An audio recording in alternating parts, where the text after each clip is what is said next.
Hello students, once again your most welcome in my YouTube channel. बच्चों, आज मैं आपको पढ़ाने वाला हूं तरल दाब, जिसको इंग्लिश में कहते हैं प्रेशर ऑफ फ्लूइड्स।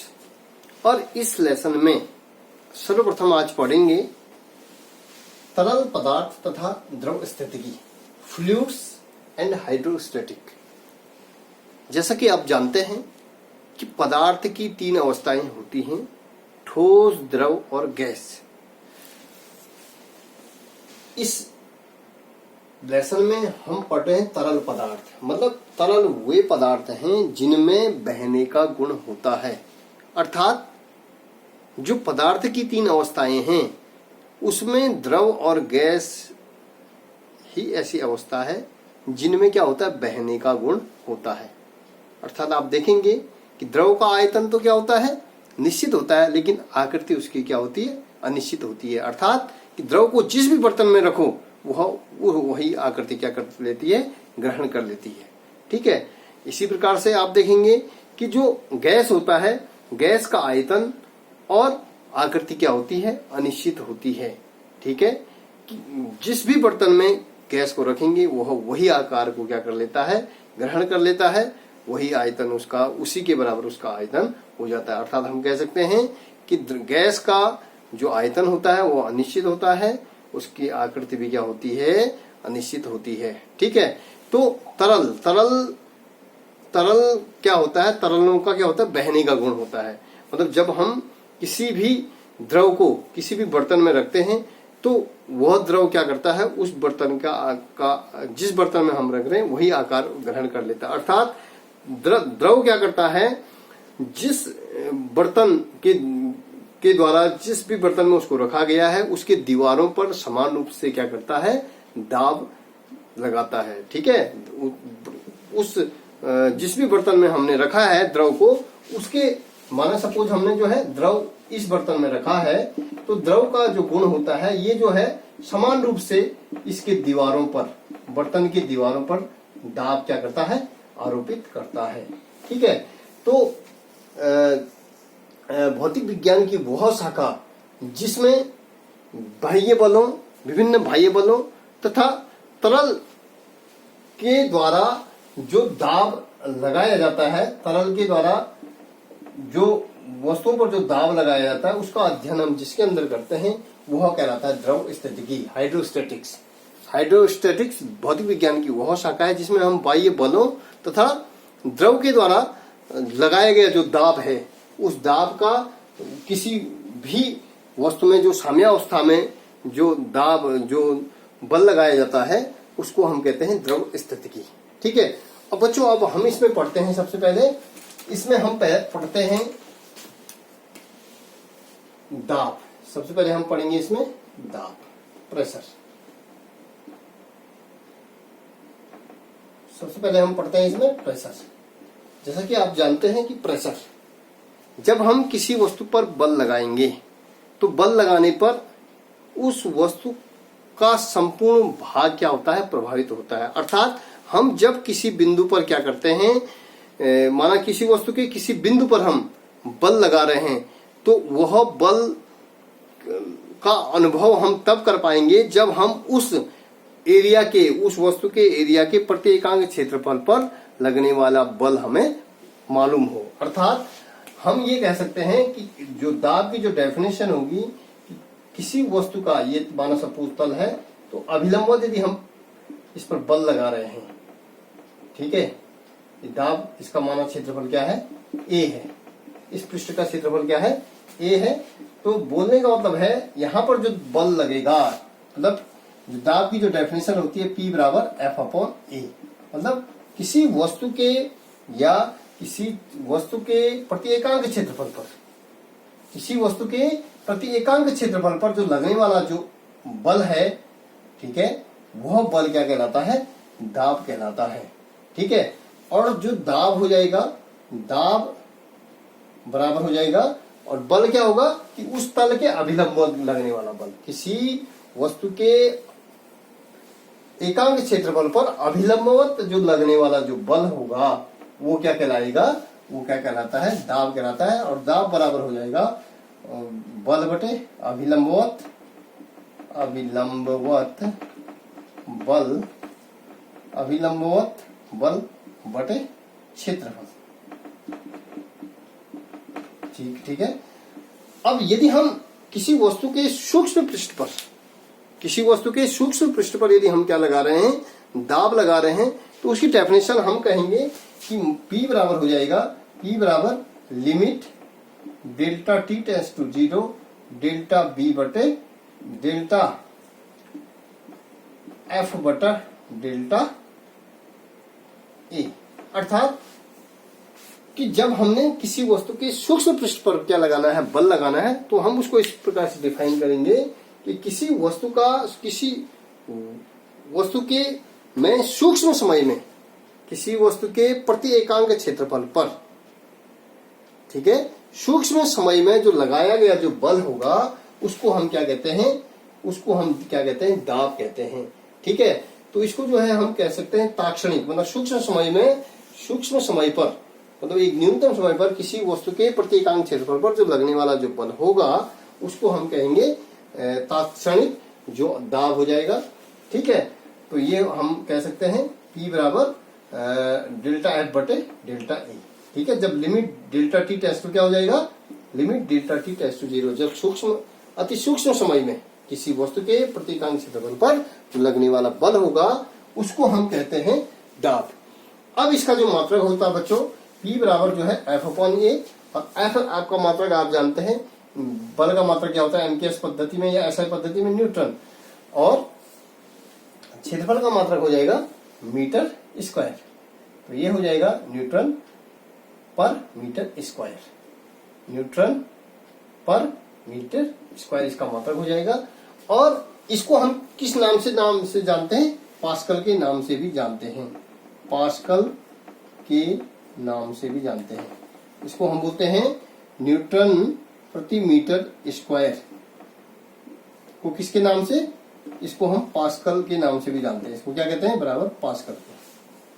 ठीक है। अब बच्चों, अब हमने जो है यदि हम प्रेशर का, दाब का यदि हम एक एप्रोप्रिएट उदाहरण दें, तो दाब का एप्रोप्रिएट उदाहरण हम किसके रूप में दे सकते हैं, जो ये दाब है, दाब का मात्रक मैंने आपको बताया न्यूटन प्रति मीटर स्क्वायर, जिसको हम पास्कल भी कहते हैं। और दाब क्या है, एक अदिश राशि है। दाब क्या है, अदिश राशि है। अब दाब का जो एप्रोप्रिएट उदाहरण है, प्रेशर का जो एप्रोप्रिएट उदाहरण हो जाएगा कि मानो सपोज जो कील होती है, आपने देखा होगा व्यवहारिक रूप से जो कील होती है, कील क्या होती है, नुकीली होती है। कील का जो क्षेत्रफल इस तरीके से आपने देखा होगा, कोई भी कील होगी, कील का जो कील कैसी बनाई जाती है, नुकीली बनाई जाती है। ठीक है। कील कैसी बनाई जाती है, नुकीली बनाई जाती है, और नुकीली बनाने पर इसका क्षेत्रफल क्या होता है, कम होता है। और दूसरी कील यदि हमने चपटी बना रखी है, तो आप देखेंगे, आप मुझे बताएंगे कि कौन सी कील, यदि इस कील के प्रति एकांक इन दोनों में से, ये जो है नुकीली कील है, नुकीली कील, और ये है चपटी।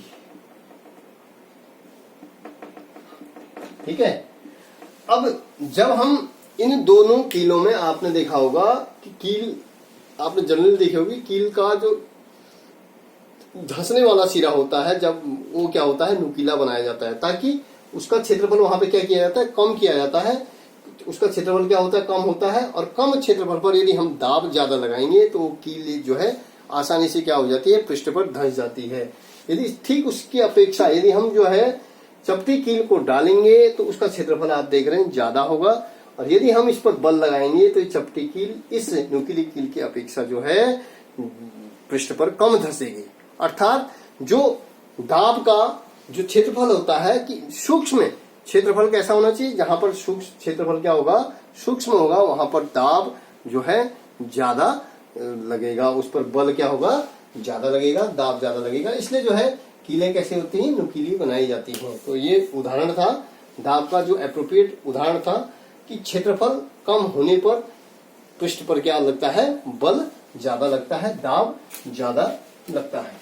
ठीक है। अब आइए मात्रा। तो बच्चों, मैंने आपको दाब का मात्रक बता दिया, P बराबर F अपॉन A, जिसको हम बोलते हैं न्यूटन प्रति मीटर स्क्वायर, जिसको हम कहते हैं पास्कल, पास्कल के नाम से भी इसको जानते हैं। ठीक है। दूसरा मात्रक बच्चों इसका होता है, इसका मात्रक होता है पारे का सेंटीमीटर, पारे का सेंटीमीटर। पारे का जो सेंटीमीटर होगा जिसको कहते हैं सेंटीमीटर ऑफ मरकरी।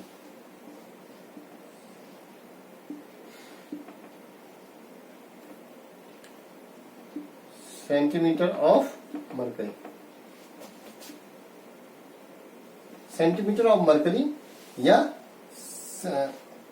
पारा सेंटीमीटर, पारा सेंटीमीटर के नाम से जानते हैं। तो जो पारा सेंटीमीटर होता है, ये दाब का जो अन्य मात्रक होता है उसको कहते हैं पारे का सेंटीमीटर या पारा सेंटीमीटर। इसको हमेशा किसके रूप में डिनोट किया जाता है? सेंटीमीटर के रूप में डिनोट किया जाता है। और इसका जो वैल्यू होती है वह होती है, एक पारा जो सेंटीमीटर होता है, पारा सेंटीमीटर जो होगा वो हो जाएगा 1.33, ठीक है, इंटू 10 की घात 1.33 इंटू 10 की घात 5 न्यूटन के मीटर स्क्वायर। ठीक है, ये जो है पारे के सेंटीमीटर की वैल्यू होती है। ठीक है ना। और दूसरा जो है बच्चों, दूसरा जो है, यदि हम उदाहरण के लिए यदि हम कहें बच्चों, जो पारे का जो सेंटीमीटर है, सेंटीमीटर ऑफ मरकरी, पारा सेंटीमीटर भी इसको बोलेंगे। तो एक पारा जो सेंटीमीटर होता है वह होता है 1.33 इंटू 10 की घात 3 न्यूटन प्रति मीटर स्क्वायर। ठीक है। अब बात आती है कि पारा सेंटीमीटर या पारे का सेंटीमीटर क्या है, कि 1 डिग्री सेंटीग्रेड ताप पर, ठीक है, 1 सेंटीमीटर शुद्ध पारे के स्तंभ के द्वारा जो आरोपित दाब होता है, ठीक है, उसको कहते हैं 1 सेंटीमीटर पारा। आप समझ रहे होंगे, मैंने कहा कि 0 डिग्री सेंटीग्रेड में 0 डिग्री सेंटीग्रेड ताप पर शुद्ध पारा के 1 सेंटीमीटर स्तंभ के द्वारा जो आरोपित दाब होता है उसको 1 सेंटीमीटर पारा कहते हैं। इसको क्या कहते हैं? 1 सेंटीमीटर, जिसको हम क्या कहते हैं? पारा कहते हैं। ठीक है। और उसकी जो वैल्यू होती है वह होती है 1.33 इंटू 10 की घात 3 न्यूटन प्रति मीटर स्क्वायर। अर्थात 1 सेंटीमीटर पारा किसके बराबर होगा?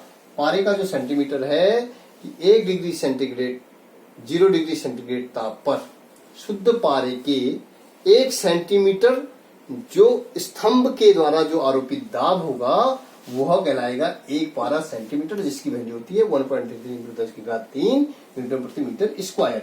ठीक है।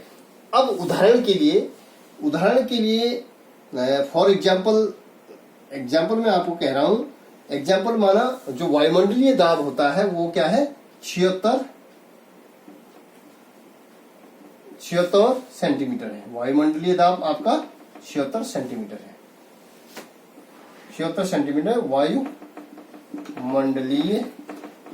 दाब है। तो इसका अर्थात है कि इसको हम कहेंगे 76 सेंटीमीटर या 76 मिलीमीटर क्या हो गया? दाब हो गया। ठीक है। जो वायुमंडलीय दाब है वो 76 सेंटीमीटर वायुमंडलीय दाब है, या इसको हम कहेंगे 76 मिलीमीटर, 760 मिलीमीटर दाब है। तो इसकी जो कैलकुलेशन हम करते हैं, इसकी कैलकुलेशन हमारे पास हो जाएगी, ये हो जाएगी 76 सेंटीमीटर। यदि हम इसकी बात करें तो ये बच्चों, इसको हम यदि चेंज करेंगे तो ये हो जाएगा 76 गुणा गया 1.33 इंटू 10 की घात 3 न्यूटन प्रति मीटर स्क्वायर। तो ये जो हमारे पास वैल्यू निकलेगी, ये जो वैल्यू आ जाएगी, ये किसके बराबर आ जाएगी? ये हमारे पास आ जाएगी, ये वैल्यू हमारे पास आ जाएगी बच्चों, ये वैल्यू हमारे पास आ जाएगी 1 इंटू 10 की घात 5 न्यूटन प्रति मीटर स्क्वायर की। तो जो एक वायुमंडलीय दाब होता है, मैंने कहा कि जो 76 वायुमंडलीय दाब जो है 76 सेंटीमीटर है, तो इसको हमने जो है बदल दिया।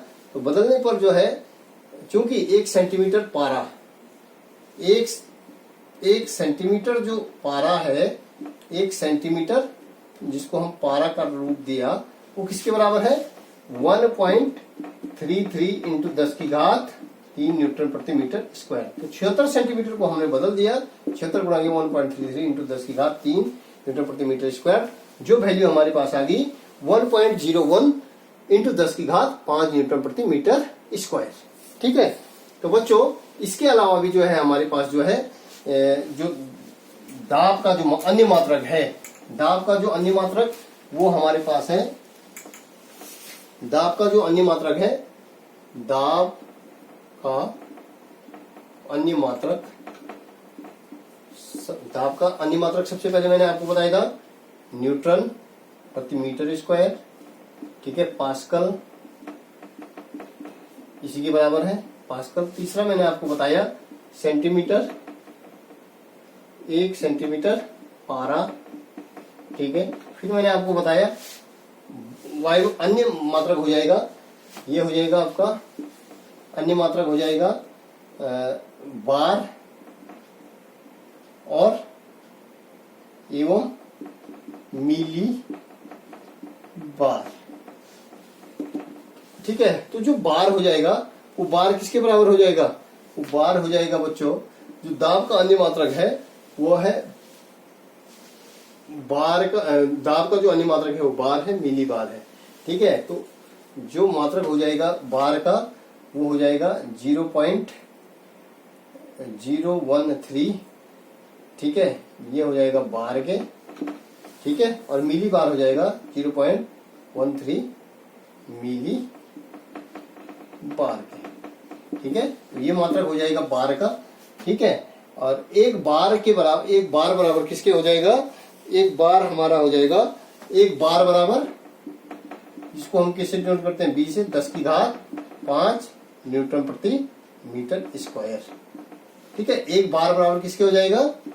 एक बार बराबर हमारा हो जाएगा 10 की घात 5 न्यूटन प्रति मीटर स्क्वायर। ठीक है, और एक मिली बार किसके बराबर हो जाएगा? एक मिली बार, एक मिली बार हमारे हो जाएगा 10 की घात 2 न्यूटन प्रति मीटर स्क्वायर। ठीक है, तो बच्चों ये जो है ये हमारे क्या है? मात्रक हैं। इसके अलावा भी जो दाब का मात्रक होता है वो टार के बराबर होता है, टार। ठीक है, जो दाब का अन्य मात्रक हो जाएगा वो होता है टार। तो आपने देखा होगा कि बच्चों, मैंने कहा कि किसी वस्तु पर यदि हम बल लगा रहे हैं तो बल लगाने के बल के द्वारा संपूर्ण जो क्षेत्रफल होता है वो प्रभावित होता है। अर्थात जब हम किसी एक निश्चित बिंदु पर दाब लगाते हैं तो दाब लगाने पर उस वस्तु, दाब लगाने से हमें क्या प्राप्त होना चाहिए? पहले कि उस वस्तु के प्रति एकांक क्षेत्रफल पर जो लगने वाला जो बल हो वो मालूम प्राप्त हो। तो अर्थात हम कह सकते हैं कि किसी वस्तु के प्रति एकांक क्षेत्रफल पर जो लगने वाला जो अभिलंबवत बल होगा उसको कहते हैं दाब। और दाब मैंने चूंकि बताया कि दाब जो है अदिश राशि है और उसका मात्रक जो है न्यूटन प्रति मीटर स्क्वायर है, और जिसको हम किसके नाम से जानते हैं? पास्कल। तो दाब के जो अन्य मात्रक बच्चों मैंने आपको बताया न्यूटन प्रति मीटर स्क्वायर, जिसको हम पास्कल के नाम से भी जानते हैं। और दाब का अन्य मात्रक आप देखेंगे 1 सेंटीमीटर पारा या पारे का सेंटीमीटर, अर्थात सेंटीमीटर ऑफ मरकरी। और 1 सेंटीमीटर ऑफ मरकरी मैंने आपको बताया कि एक मतलब 0 डिग्री सेंटीग्रेड ताप पर शुद्ध पारे के 1 सेंटीमीटर जो स्तंभ है, 1 सेंटीमीटर ऊंचाई का जो स्तंभ के द्वारा आरोपित जो दाब होता है वह दाब कहलाता है 1 सेंटीमीटर पारा। और 1 सेंटीमीटर पारे की जो वैल्यू होती है बच्चों, 1 सेंटीमीटर जो पारा होता है वह किसके बराबर होता है? 1 सेंटीमीटर जो पारा होता है वो होता है 1.33 इंटू 10 की घात 3 न्यूटन प्रति मीटर स्क्वायर की। ठीक है, अब यदि मैंने आपको बताया कि सेंटीमीटर का जो यदि वायुमंडलीय दाब 76 सेंटीमीटर है, वायुमंडलीय दाब 76 सेंटीमीटर है, तो हमारा हो जाएगा 76 गुणा गया 1.33 इंटू 10 की घात 3 न्यूटन प्रति मीटर स्क्वायर। तो जो हमारे पास जो वैल्यू आ रही है वो वैल्यू हमारी कितनी आ रही है, ये आ रही है 1.013 इंटू 10 की घात 5। ये जो है हमारे पास जो वैल्यू आ जाएगी वो वैल्यू हमारे पास आ जाएगी 1.013 इंटू 10 की घात 5 न्यूटन प्रति मीटर स्क्वायर। अर्थात एक बार बराबर जो अन्य मात्रक होता है दाब का वो होता है बार या मिली बार। एक बार बराबर 10 की घात 5 न्यूटन प्रति मीटर स्क्वायर। ठीक है, इसको हम ऐसे भी लिख सकते हैं 1.013 इंटू 10 की घात 5 न्यूटन प्रति मीटर स्क्वायर। ठीक है, और मिली बार हमारा हो जाएगा 10 की घात 2 न्यूटन प्रति मीटर स्क्वायर। या हमारे पास जो दाब का अन्य मात्रक होता है उसको क्या कहते हैं, टार कहते हैं। क्या कहते हैं, टार हमारे पास हो जाएगा।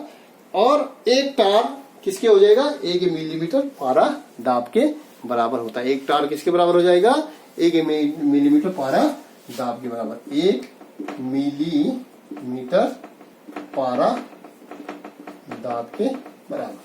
एक टार किसके बराबर हो जाएगा, 1 मिलीमीटर पारा दाब के बराबर हो जाएगा। तो बच्चों मुझे पूर्ण विश्वास है यदि हम इसकी बीमा निकालना चाहें, एक चीज मैं आपको और चीज बताता हूं इसमें, P बराबर F/A। तो इसकी यदि हम बीमा निकालना चाहें, दाब की जो बीमा निकालते हैं, क्योंकि मैंने आपको बताया कि दाब जो है क्या है, अदिश राशि है, तो दाब की जो बीमा निकालेंगे, बल की मात्रा बीमा MLT-2 और क्षेत्रफल की बीमा क्या हो जाएगी, क्षेत्रफल लंबाई गुणा गया चौड़ाई या L गुणा गया L से L कैंसिल, तो ये हो जाएगा बच्चों P की जो बीमा हो जाएगी वो हो जाएगी ML-1 T-2। ठीक है, तो आप देखेंगे कि जो बीमा है, ये बीमा जो है भौतिक कक्षा 11 के छात्रों के लिए जो मेन टॉपिक है, जो हमने शुरुआती दौर में पढ़ा कि कोई भी भौतिक राशि है उस भौतिक राशि की बीमा निकालना आपको आना चाहिए। ठीक है, तो बच्चों मुझे पूर्ण विश्वास है कि आप दाब के बारे में समझे होंगे। इसके अलावा अब हम शुरू कर रहे हैं तरल दाब में हमारे पास जो है तरल स्तंभ पर। ठीक है, बहुत सारी चीजें हम इसमें पढ़ने वाले हैं। तरल स्तंभ पर जो दाब होगा उसको हम पढ़ेंगे। तो मुझे पूर्ण विश्वास है कि आपकी समझ में ये टॉपिक आया होगा। धन्यवाद।